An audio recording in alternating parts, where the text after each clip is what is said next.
नमस्ते पिताजी। रमेश, शहर से क्या कमा कर लाए हो? महंगाई बहुत बढ़ गई है और ऊपर से पेट्रोल के दाम भी, तो मैं ये। सुरेश, ये कुछ पैसे मम्मी जी के लिए मोबाइल, दीदी के लिए कंगन और भैया के लिए चप्पल।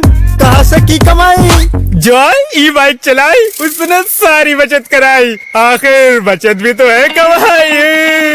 जॉय की बाइक जितनी दौड़ेगी उतनी बचत जोड़ेगी। आज ही घर लाएं और बचत कमाएं।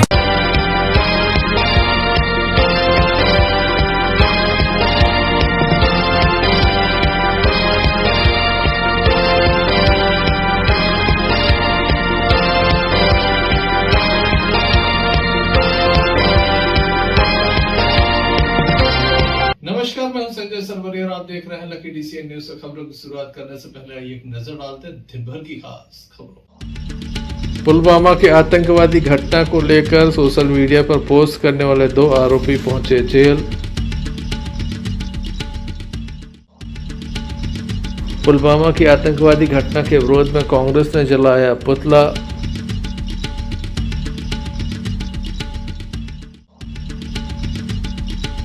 अंधे कत्ल का पुलिस ने किया पर्दाफाश, आरोपी पहुंचे जेल। मानव एकता दिवस के अवसर पर किया गया रक्तदान, 100 से अधिक लोगों ने किया रक्तदान।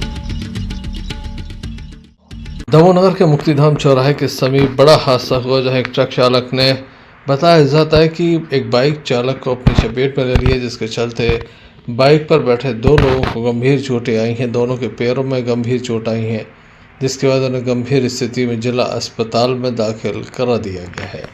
घटना के संबंध में बताया जाता है कि तेज रफ्तार ये ट्रक था जिसने बाइक पर टक्कर मारी है।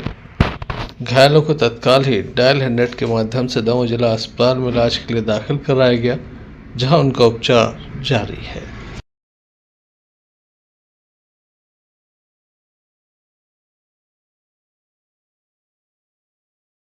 भैया क्या नाम है आपका? सुखराम पटेल। क्या हो गया इनको? ये दमोह आ रहे थे, फटानाके के पास एक ट्रक कंटेनर वाले ने बाइक के ऊपर से कंटेनर चढ़ा दिया। तो क्या हो गया इनके लिए? इनका एक फॉर्म मिस्टेक हो गया। वो बुजुर्ग हैं घसीटे पटेल हरदवानी के। आपके कौन है?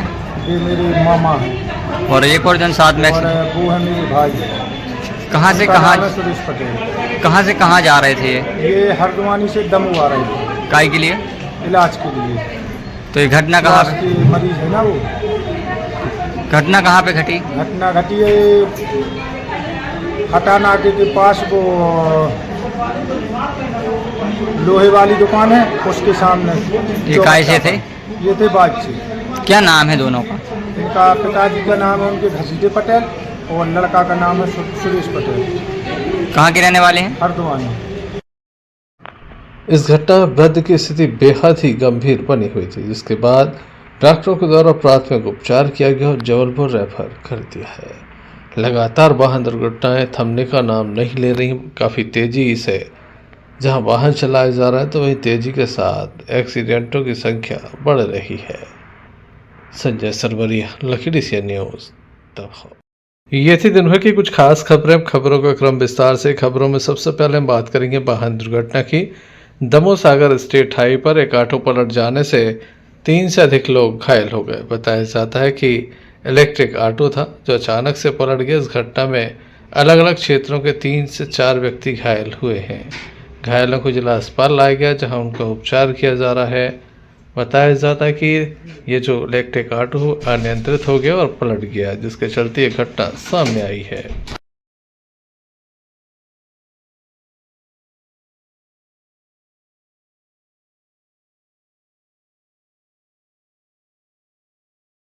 भैया क्या नाम है आपका?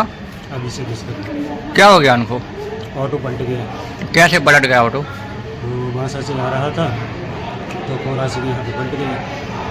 कितने लोग थे इसमें? इसमें करीब 6 लोग थे। क्या नाम है उनका? दीपा विश्वकर्मा। नहीं, जो घायल हुआ उनका क्या नाम है? दीपा विश्वकर्मा, प्रमोद विश्वकर्मा, इस दोनों का पता है। कहाँ के रहने वाले हो आप? हम सीहोर। काय के लिए आ रहे थे? अपने बुआ के यहाँ आए थे, वो घर जा रही थी, चले गए। कहाँ की रहने वाली हैं बुआ? वो 80 बरस लग गए तो ये घटना कहाँ पे घट गई? और 80। दमोह जिले में लगातार बड़ी वाहन दुर्घटनाएं सामने आ रही हैं, जहां पुल से नीचे बोलेरो गिरी थी, 8 लोगों की मौत हुई थी।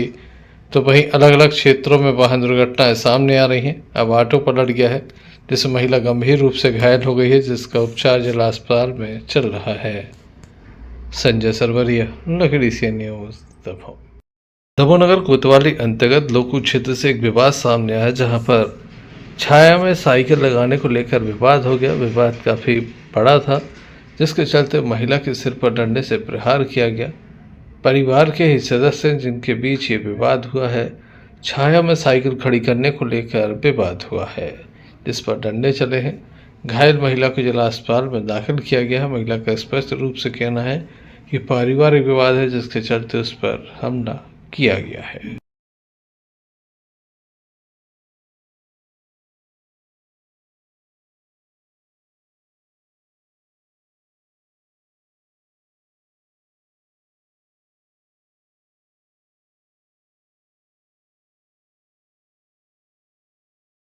क्या नाम है आपका? राधा पाठक। क्या हो गया? अरे घर में मारो है सबने मिलके। क्यों मारा, क्या विवाद है? अरे उस साइकिल पे से बच्चों की साइकिल रखी थी, उसमें देखी छाया रखी रहे दो, तो कहने लगे अरे ते अपना लक तुक ले ले, तो भीख मांग लेते थे से भाग जा। तो मैंने कही के जी काय दे रहा हो, चाचा से कहो हमसे काय करके रहो। ए तो बस लट लेके आओ, तूने पीछे से कपड़ा कोट में हड्डा मुड़े में। किसने मारा, क्या नाम है? रोशन पाठक, वो सुखलाल पाठक। कौन है आपसे? वो भतीजा है और सुखलाल जेठ है हमारा। कहाँ की रहने वाली हो? क्या बोलते हैं ना, लोकू। पुलिस में शिकायत दर्ज करा दी गई है। महिला के द्वारा कोतवाली पहुंचकर ये शिकायत दर्ज कराई है। वहीं महिला का उपचार दमोह जिला अस्पताल में चल रहा है। संजय सरवरिया, लखीडी सी न्यूज, दमोह। दमोह देहात थाना अंतर्गत ढिक्सर से एक मामला सामने आया, जहां एक वृद्ध व्यक्ति के साथ ग्राम के ही कुछ लोगों ने जबरदस्त तरीके से मारपीट की है। वृद्ध व्यक्ति से कहा गया कि गक्कड़ भरता तैयार करो, उसके द्वारा बनाने से इनकार किया गया, तो उसे जबरन शराब पिलाई गई और फिर उसके साथ मारपीट की गई। वृद्ध एक कथा में शामिल होने गया था, जब वह वापस लौट रहा था तब ये घटना घटी है। घायल का उपचार दमोह जिला अस्पताल में चल रहा है। घटना बेहद ही गंभीर है, जहां एक वृद्ध व्यक्ति के साथ बेरहमी से मारपीट की गई है। घटना के संबंध में वृद्ध के परिजनों के द्वारा बताया गया।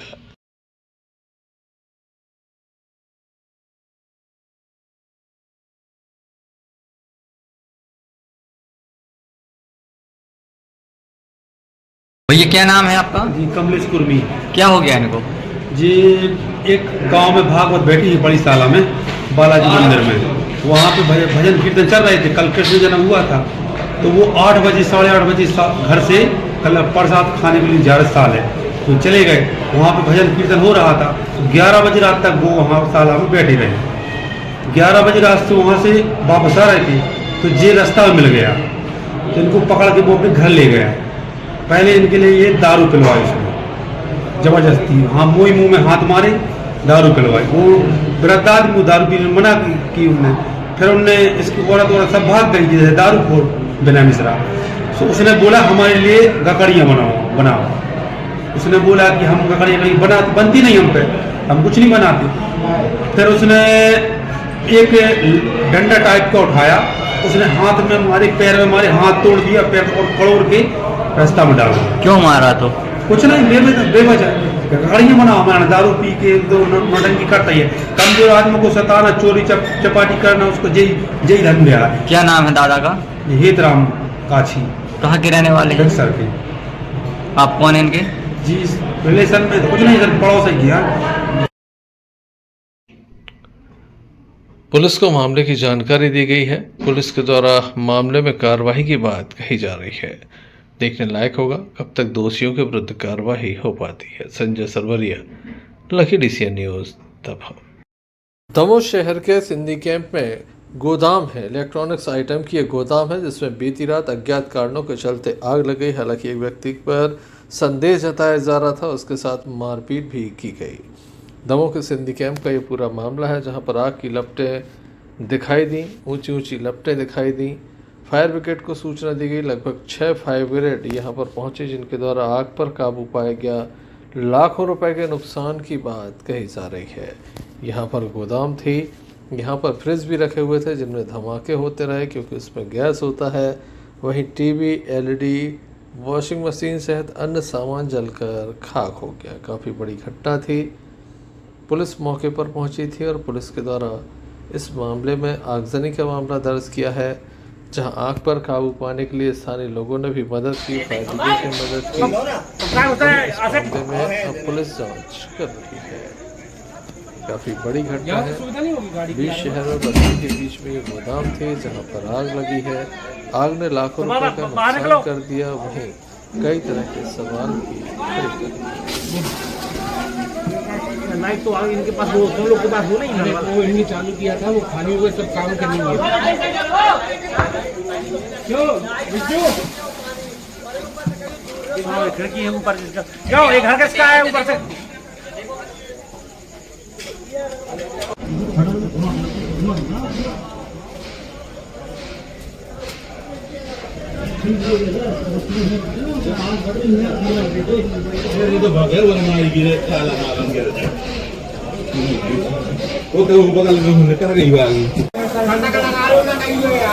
कहाँ लग रही यार, है ही नहीं है।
कड़ी मशक्कत के बाद आग पर काबू पाया गया। Sanjay Sarvaria, Lakhidi CN news, Damoh.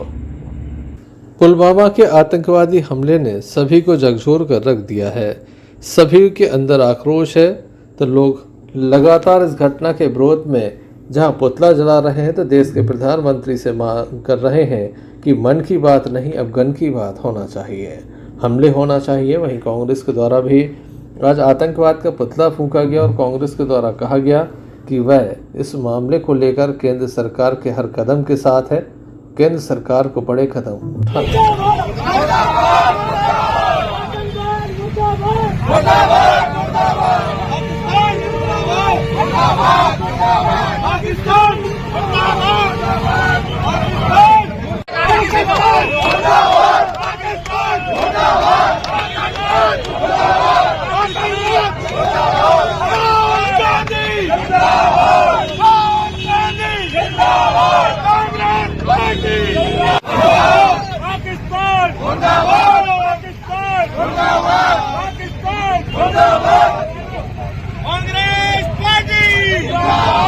बहुत ही दुखद घटना हुई पहलगांव में।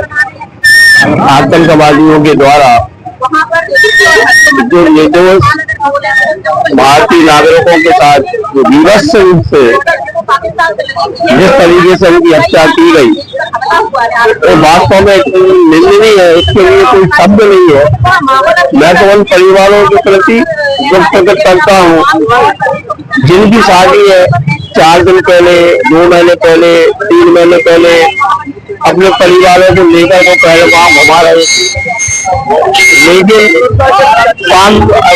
अधिकृत कश्मीर में आतंकवादियों के द्वारा जो भीषण घटना की गई उसकी निंदा करते हैं और देश की जनता चाहती है कि जितनी जल्द हो पाकिस्तान के ऊपर हमला हो और आतंकवादियों को चुन कर मारे। मैं मृत आत्माओं के प्रति अपनी विनम्र पुष्पांजलि अर्पित करता हूँ और जो घायल हुए उनके शीघ्र स्वास्थ्य की कामना करता हूँ। जय हिंद, जय भारत। देखिए, कश्मीर में आतंकवादियों द्वारा जो घटना की गई है वो निश्चित रूप से उसकी जितनी निंदा की जाए वो कम। इस तरीके से विभत्स तरीके से उन्होंने कत्लेआम किया है। हम सरकार से मांग करते हैं कि ऐसे लोगों पर कठोर से कठोर कार्रवाई हो। और आप देखेंगे पूरा देश, चाहे वो पक्ष हो चाहे विपक्ष, सारा देश आज ये मांग रहा है कि ऐसे आतंकवादियों के खिलाफ कठोरतम कार्रवाई करनी चाहिए। पाकिस्तान जैसा देश जो हमेशा हिंदुस्तान में अस्थिरता फैलाने का, कौमी एकता को माहौल बिगाड़ने का काम करता है, ऐसे देश के सारे राजनीतिक संबंध खत्म करते हुए उसके विरुद्ध में कार्रवाई करनी चाहिए। और जो पाक ऑक्युपाइड कश्मीर जिसको पीओके बोलते हैं उस पर भारतीय सेना को पूरा कब्जा करना है। पहलगाम में आतंकवादी घटना हुई है जिसको लेकर लगातार पूरे देश में आक्रोश नजर आ रहा है। कांग्रेस की सड़कों पर आगे पुतला जला रही है आतंकवाद का। हम जिला अध्यक्ष से जानना चाहते हैं कि किस तरह से इस घटना को देखते हैं। ये बहुत हल्का बता रहे, दुखद घटना और घृणित घटना है। ऐसा नहीं होना चाहिए। इस बात की जिला कांग्रेस से पूरा देश निंदा कर रहा है कि ऐसी घटना नहीं होना चाहिए। आप सोचिए कि जिनकी शादी 8 दिन पहले नहीं थी, उसकी पत्नी सामने खड़ी है, उसके पति को गोली मारी जा रही। ये घृणित घटना है और इस आतंकवाद का खात्मा होना चाहिए। हम सरकार के साथ हैं और सेना के लोग भी खत्म हुए हैं। यानी उन्हें शहीदों को उनको भी नमन करते हैं और जो मृत आत्मा है उनके चरणों में हम विनम्र श्रद्धांजलि अर्पित करते हैं और उनके परिवार को ज्ञान सहने की ईश्वर शक्ति प्रदान करे और इस देश से आतंकवाद खत्म होना चाहिए। इसमें सब दल सरकार के साथ। क्या मांग रखेंगे आपकी? सरकार को क्या कदम उठाना चाहिए? सरकार को जो भी कदम उठाना पड़े, कांग्रेस पार्टी सरकार के साथ है। चाहे पाकिस्तान में घुस के मारना पड़े तो सरकार को कदम उठाना चाहिए जिससे दोबारा ये घटना ना घट सके। यहाँ पर महिलाएं भी हैं। आपने देखा कि वहाँ पर जो जिस तरह से अभी चर्चा हुई कि नई शादी हुई थी, जोड़े वहाँ पहुंचे और पूछ के मारा गया कि आप किस धर्म से आते हैं, क्या मानते हैं? नहीं, बिल्कुल। वहाँ पर जो जम्मू कश्मीर में लोग जाते हैं, ऐसा पर्यटक जाते हैं घूमने के लिए, और वो नवजोड़ा जो है जो हम देख रहे हैं कि जो नेवी में थे वो वहाँ पे गए हुए थे। 16 तारीख को उनकी शादी हुई थी और आज ऐसी घटना हमारे देश में सामने आ रही है, तो ये बहुत ही निंदनीय है। और वहाँ पर कहीं ना कहीं सुरक्षा के इंतजाम होने चाहिए थे, जो कि सुरक्षा के इंतजाम नहीं है, क्योंकि जम्मू कश्मीर का जो बॉर्डर एरिया है वो पाकिस्तान से लगा हुआ है और पाकिस्तान में आप जानते हैं कि कई बार अटैक हमारे इंडिया में हो चुका है। तो निश्चित तौर पर ऐसे जो सेंसिटिव एरिया है वहाँ पर भारत को जरूर वहाँ पर बॉर्डर पर नियंत्रण करना चाहिए और वहाँ पे सुरक्षा जरूर देनी चाहिए, मुहैया करानी चाहिए। आप क्या कहते? मेरा भी यही कहना है कि सुरक्षा में कहीं ना कहीं चूक हुई है। जब लाखों पर्यटक वहाँ पर जा रहे थे तो ये आतंकवादी घुस कैसे गए? इसमें सरकार को अपनी जवाबदेही तय तो करना पड़ेगी। की है उन्होंने देरी से की है, अभी जो कदम उठाए हैं वह लेट है। इसके पहले यदि बहुत स्ट्रिक्टता से वहाँ पर सुरक्षा कर्मियों को तैनात किया जाता तो इतने लोगों की हत्या न होती। और हम सदा कहते आए हैं कि आतंकवाद की कोई जाति नहीं होती, कोई धर्म नहीं होता, कोई संप्रदाय, मगर उन लोगों ने ऐसी कोशिश करी है, हिंदू मुस्लिम हिंसा फैलाने की कोशिश करी है। उन्होंने गिन गिन के चुन चुन के कहीं कलमा कहीं कलाम ये पढ़ पढ़ के इस तरह से हिंदुओं को चिन्हित करके मारा है जो बहुत ही निंदनीय है।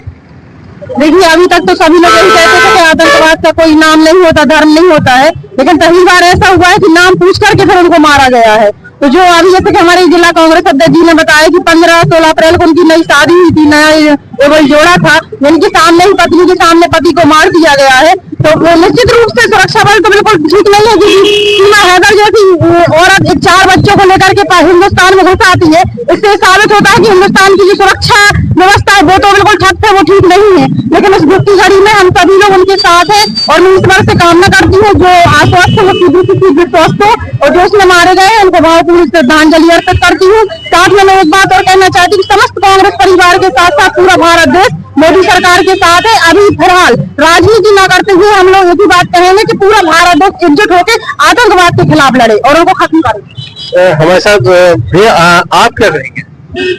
सबसे पहले तो मैं ये कहना चाहूंगा कि हमारे देश के जो 26 पर्यटक पहलगांव में जो शहीद हुए हैं उनके प्रति मैं सभी श्रद्धांजलि अर्पित करता हूँ। तो आपके माध्यम से मैं एक बात और भी कहना चाहता हूँ कि माननीय अमित शाह और राजनाथ सिंह के हिसाब से कि लगभग 7,000 सैनिक वहां पर भारत की तरफ से तैनात रहते हैं 24 आवर्स। इसके बावजूद भी इतनी बड़ी चूक यदि कहीं ना कहीं सेंध जो लगी है इस पर भी हमें थोड़ा बहुत गौर करने की आवश्यकता है। इसके बावजूद भी मैं चाहता हूं कि आज देश में जिस तरीके से प्रत्येक समाज प्रत्येक धर्म का व्यक्ति इस बात को लेकर कहीं ना कहीं पीड़ित है, अपने आप में एक उबाल महसूस कर रहा है, तो मैं इस शहर के साथ कहूंगा पाकिस्तान के लिए कि मेरी खामोशी को बुज़दिली मत समझ तू, मेरी खामोशी को बुज़दिली मत समझ तू, ये आने वाले तूफान का इशारा है, तुझे तबाह करके ही ये हिंदुस्तान चैन से रहेगा। जय हिंद, जय भारत। आप काफी सीनियर लीडर हैं, जिस तरह की घटनाएं हुई है कई बार पहले भी हो, लेकिन अब काफी बड़े रूप में है, क्या इस कायरतापूर्ण इस बर्बरतापूर्ण घटना जो हुई है उसमें सारा देश और सारे देश के जो राजनीतिक दल हैं सारे एकजुट हैं। मैं ये कहना चाहता हूं कि इस घटना के पीछे जो मास्टरमाइंड है या जो जहां से इस घटना को संचालित किया गया है उन सूत्रों तक भारत का इंटेलिजेंस पहुंचे और अगर जरूरत पड़े तो सीमा के इस पार जाकर भी सेना को कार्रवाई करके इनको मौत के घाट उतारना चाहिए। आतंकवाद तो सभी एक है, सभी चाहते हैं कि आतंकवाद का खात्मा हो, क्योंकि जिस तरह से देश में ये हालात है, गुस्सा है, आक्रोश है, लोग खुल के सड़कों पर कह रहे हैं कि हमला होना चाहिए। जो भी देश है जो आतंकवाद को फना देते हैं उनके ऊपर हमला होना चाहिए। निश्चित रूप से इस घटना का बदला जरूर होगा और जल्द होगा। संजय सरवरिया, दमोह देहात थाने की जबलपुर नाका चौकी अंतर्गत एक बड़ी घटना सामने आई थी जहां पर एक व्यक्ति की हत्या कर दी गई थी। इस मामले को हमने गंभीरता से दिखाया था और इसके बाद प्रशासन के द्वारा जांच की बात तो कही गई थी, लेकिन लंबे समय से ये मामला पेंडिंग चल रहा था। परिवार के लोग सड़कों पर आ गए, जमकर उनके द्वारा आक्रोश व्यक्त किया गया और ये भी कहा गया कि 26 तारीख को करनी सेना एक बड़ा प्रदर्शन दमोह जिले में करने जा रही है। प्रशासन के द्वारा इस मामले में गंभीरता दिखाई गई और चंद दिनों की मेहनत के बाद आरोपियों को पकड़ लिया गया। पकड़े गए आरोपियों को आज न्यायालय में पेश किया गया। वहीं इस मामले को लेकर एक पत्रकार वार्ता का भी आयोजन किया गया, जहां पर संपूर्ण मामले की जानकारी दी गई। इस घटनाक्रम को लेकर हमने अतिरिक्त पुलिस अधीक्षक संदीप मिश्रा से जहां चर्चा की, तो वहीं इस अवसर पर नगर पुलिस अधीक्षक अभिषेक तिवारी, दमोह देहात थाना प्रभारी रचना मिश्रा एवं जबलपुर नाका चौकी प्रभारी आनंद अहरवाल विशेष रूप से मौजूद रहे। बताया जाता है 2 आरोपी पकड़े गए हैं, जिसमें एक नाबालिग है, दूसरा बालिग है। मामले में कार्रवाई जारी है। आइए जान लेते हैं क्या पूरा मामला है।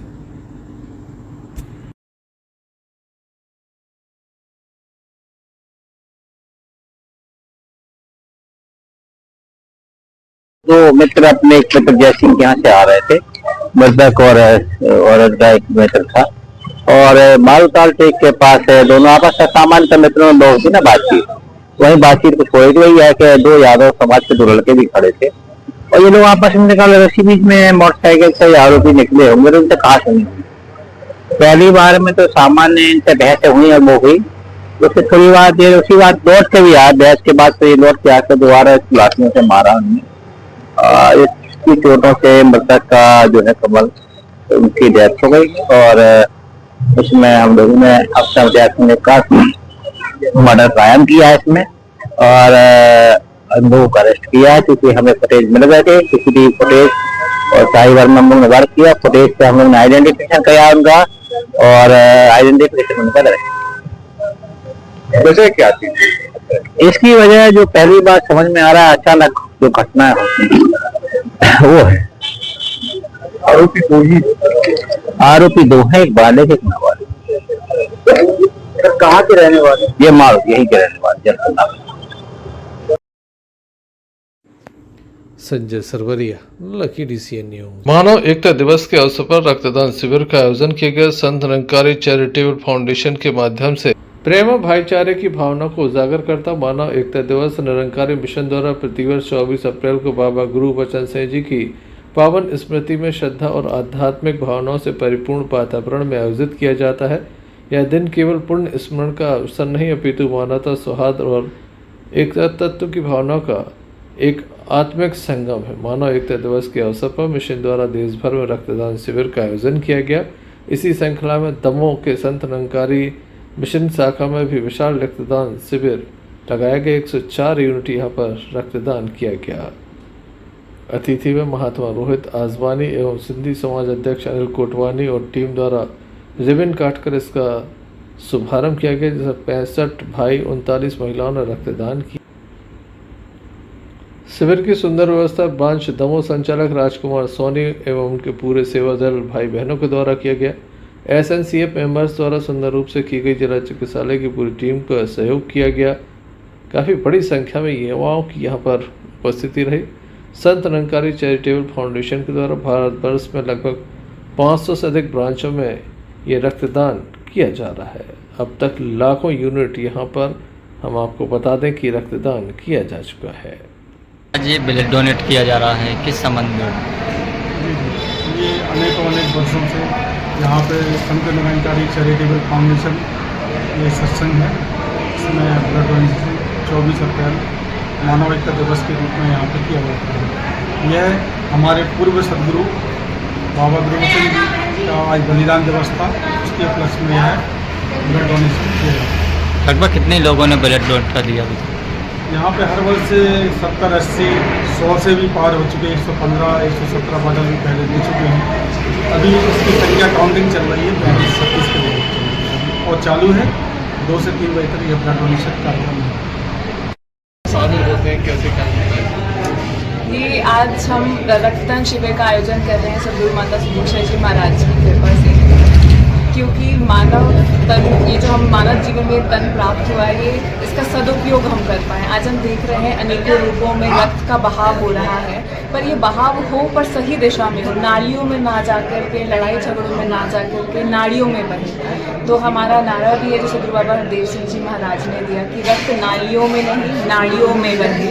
और 1986 से लेकर अब तक हम ये कैंप्स शिविर आयोजन करते हुए आ रहे हैं और 4 मिलियन से ज़्यादा जानें बचा चुके हैं। 14 लाख से ज़्यादा यूनिट हम डोनेट कर चुके हैं अब तक। और ये जो आज कैंप भी हो रहा है, यहाँ पे 14 वर्षों से ये कैंप लगता हुआ आ रहा है, इसी ध्यान के साथ कि मानव कल्याण के लिए कदम बढ़ाया जाए, कि जो शरीर है सदुपयोग में लाया जाए, हम सभी उस तरफ योगदान दे पाए जिसलिए हमें ये जीवन प्राप्त हुआ है। तो इसी ध्यान के साथ कि मानव कल्याण की सेवा में हम पल पल आगे बढ़ते जाएं, ये संदेश के साथ कि रक्त नालियों में नहीं नाड़ियों में बहे, रक्त नालियों में नहीं नाड़ियों में बहे, इस संदेश के साथ हम ये आज शिविर आयोजन कर रहे हैं। और यहाँ पे अभी तक सुबह से रक्तदाता आते जा रहे हैं, चाहे मिशन के हो चाहे बाहर के, इसी सेवा भाव के साथ कि रक्त सही जगह पे बहे, नालियों में ना जा करके नाड़ियों में बह जाए। हर वर्ष इस तरह का कैंप लगता है, कैसा लगता है आप लोग ब्लड डोनेट का? ब्लड डोनेट कर हमें बहुत ही खुशी महसूस होती है, आनंद प्राप्त होता है। और ये मानव एकता दिवस पर सदगुरु बाबा गुरबख्श सिंह जी के बलिदान के दिवस में मनाया जाता है और पूरे भारतवर्ष में इस दिन ब्लड डोनेट किया जाता है। और मिशन ने करीब 13 लाख यूनिट ब्लड डोनेट कर चुका है अभी तक, आगे भी इसी तरह करता रहेगा मानव के लिए। और यही संदेश है कि सब इसमें बढ़ चढ़ कर आगे आए। रक्तदान देने से कोई कमजोरी नहीं आती है, नया खून बनता है, शरीर में एक नई ऊर्जा, एक नई एनर्जी आती है। इसलिए किसी भी प्रकार से डरने की जरूरत नहीं है और इसमें बढ़ चढ़ कर हिस्सा लेना चाहिए सभी लोग। जी भी बताइए, आज ब्लड डोनेट चल रहा है किससे? कि जैसे निरंतर वर्षों की तरह इस वर्ष भी संत निरंकारी चैरिटेबल फाउंडेशन ने इस बार ब्लड डोनेशन कैंप लगाए।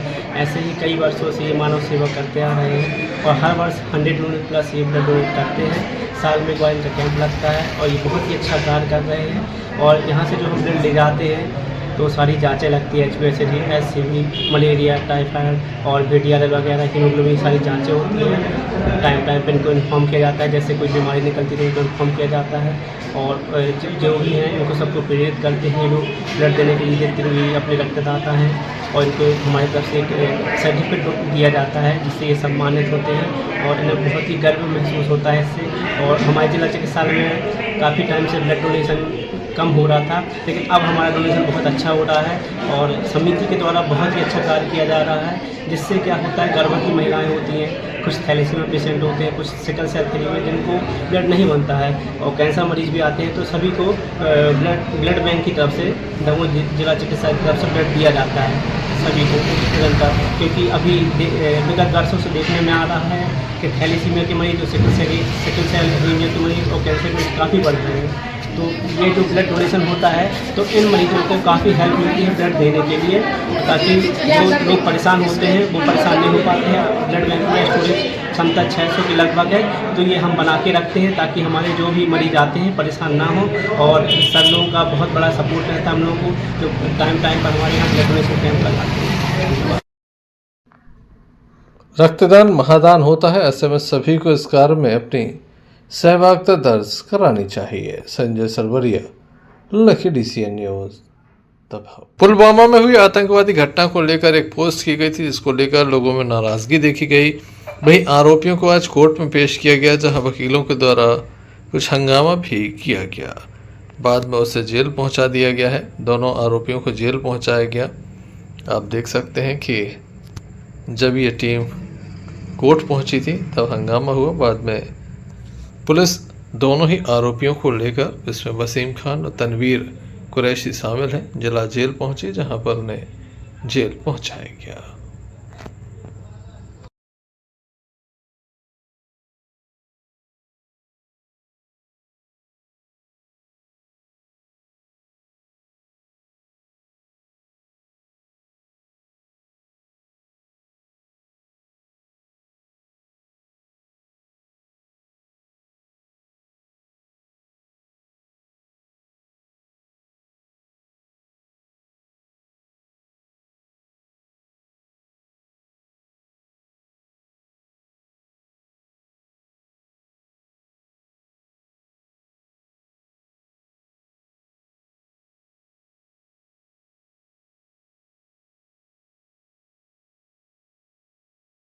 Sanjay Sarwaria, Lucky DCN news, दबाव। जिले भर के स्वास्थ्यकर्मी अपनी मांग को लेकर हड़ताल पर है। संविदा स्वास्थ्यकर्मियों की मांग है कि सभी को परमानेंट करो, जो नीति शिवराज सरकार में बनी थी उसे लागू करो। शौक नहीं मजबूरी है, ये हड़ताल जरूरी है। शौक नहीं मजबूरी है, ये हड़ताल जरूरी है। परमानेंट कब करोगे? मर जाएंगे कब करोगे? शौक नहीं मजबूरी है, ये हड़ताल जरूरी है।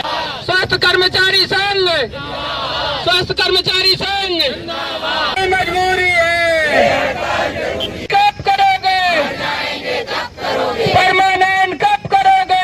नमस्कार, मैं हूं इम्तियाज चिश्ती और इस वक्त हम पंडाल के नीचे हैं, कलेक्ट्रेट परिसर के सामने, जहां पर जिले भर के संविदा स्वास्थ्य कर्मी अपनी मांगों को लेकर बैठे हुए हैं। इनका कहना है शौक नहीं मजबूरी है, ये हड़ताल जरूरी है। आखिर क्यों है, हम खुद उनसे ही जानेंगे। राजपूत जी, मैं आपसे जानना चाहूंगा क्या वजह है कि इस चिलचिलाती धूप में आप अपने ऑफिस छोड़कर यहाँ बैठे? जैसा कि अभी आपने देखा कि हमारे जो अध्यक्ष हैं और सचिव हैं उन्होंने जो जानकारी दी है कि हम लोग अनिश्चितकालीन हड़ताल पर 22 तारीख से बैठे हुए हैं और उन 8 मांगों को और 2023 की नीति को लागू कराने के लिए बैठे हैं। और ये निश्चित रूप से इस बार हम लोगों ने संकल्प लिया है कि हमारे जो राज्य स्तर से जो निर्देश मिल रहे हैं कि अब हम जब तक हमें 2023 की नीति और हमारी जो 8 मांगें पूरी नहीं होंगी, हम लोग निश्चित रूप से युद्ध स्तर पर यहाँ पर बैठे रहेंगे और जब तक लिखित में आदेश नहीं होगा तब तक हम उठने वाले नहीं हैं। हम उठने वाले नहीं हैं। हम अब स्वास्थ्य कर्मियों के अध्यक्ष नरेश जी से जानना चाहेंगे क्या है आप लोगों की मांगे, क्या है और क्यों यहाँ बैठे हैं? हम लोग की मांगे हैं, संविदा 2023 नीति लागू हुई थी जिसमें हमारी बहुत सारी मांगे उसमें समाहित हो चुकी थी। जैसे कब हुई थी? 2023 में जो हमारे जब मामा जी थे लोकप्रिय मुख्यमंत्री श्री शिवराज सिंह चौहान द्वारा जो हर वर्ग को उनने महापंचायत बुला के सौगात दी थी, उन्हीं की दी गई सौगात को आज मध्य प्रदेश सरकार कटौती करते हुए विभागीय अधिकारियों की मनमानी से आज हमारा इस तरह हाल है कि हमारे सभी संविदा स्वास्थ्य कर्मचारी आज इतनी धूप में गर्मी में हड़ताल पर डटे। ऐसे में स्वास्थ्य विभाग के सभी कर्मचारी हैं, तो स्वास्थ्य विभाग किसके हवाले छोड़ा है?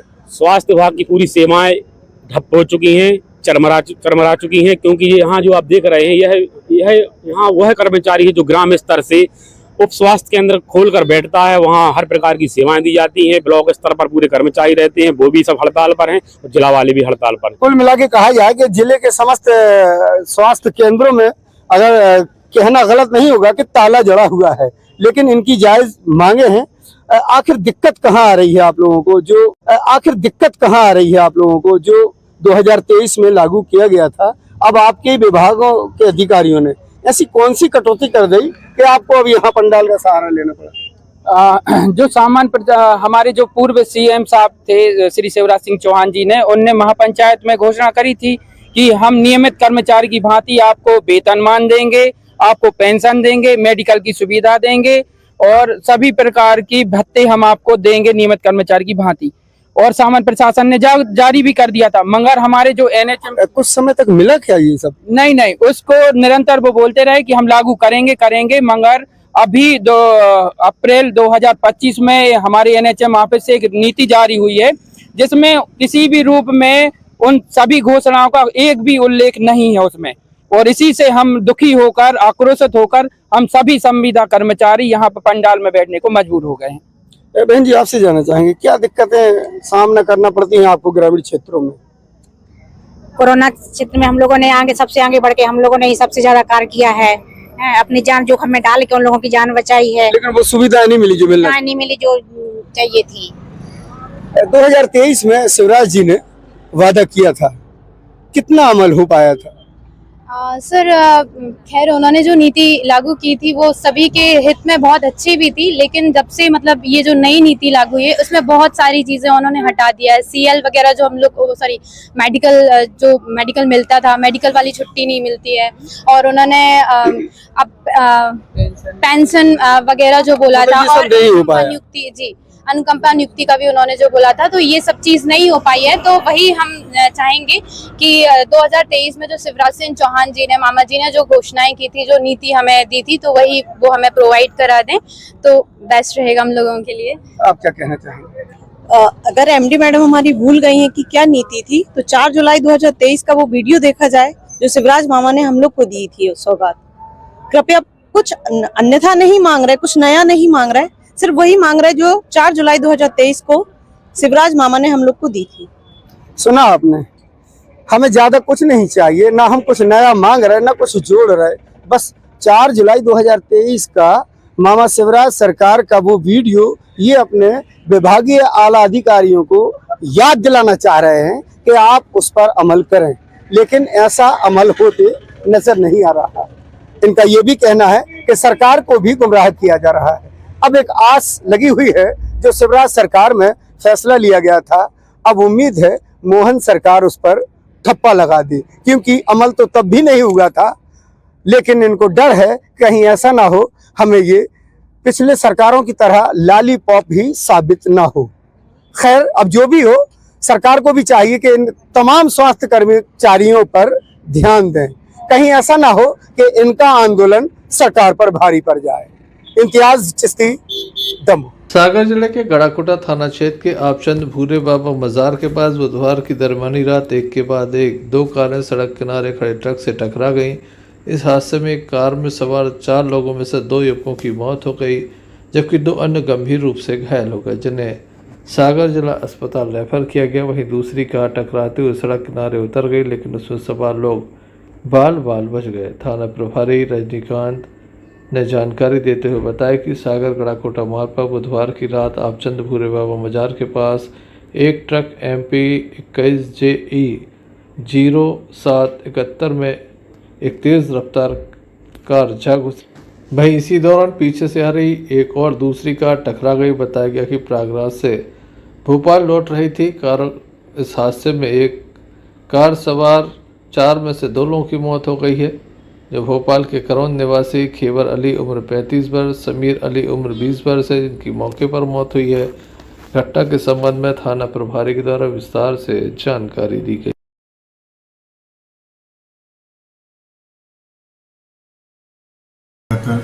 भूरे बाबा मजार के आगे आपचंद के मोड़ के पास कल जो है एक कार और एक ट्रक का टक्कर हुई है। इसमें कार में सवार 4 लोग थे, जिसमें से 2 लोगों की मृत्यु हो गई है और 2 लोग घायल हो गए हैं। ये लोग जो है 4-5 दिन पहले इलाहाबाद से दरगाह के दर्शन करके वापस भोपाल जा रहे थे और इसमें खेबर और समीर, इन दोनों की जो है एक्सीडेंट से इलाज के दौरान मृत्यु हो गई है और जुबैर और तकवीर जो 2 लोग घायल हो गए, जिनको प्राथमिक इलाज गड़ाकोटा में कराने के बाद इलाज के लिए सागर BMC रेफर किया गया है। इसमें उनके परिजनों की तरफ से मर्ग कायम कर लिया गया है। PM उपरांत जो है 100 अंतिम संस्कार को सुपुर्द कर दिया गया है और इसमें अभी प्रकरण पंजीबद्ध कर आगे विवेचना की जाएगी। पोस्टमार्टम के बाद शव परिजनों को सौंपे गए हैं। गड़ाकोटा से यूनुस खान की रिपोर्ट। चलते चलते एक नजर मुख्य समाचारों पर। पुलवामा के आतंकवादी घटना को लेकर सोशल मीडिया पर पोस्ट करने वाले 2 आरोपी पहुंचे जेल। पुलवामा की आतंकवादी घटना के विरोध में कांग्रेस ने जलाया पुतला।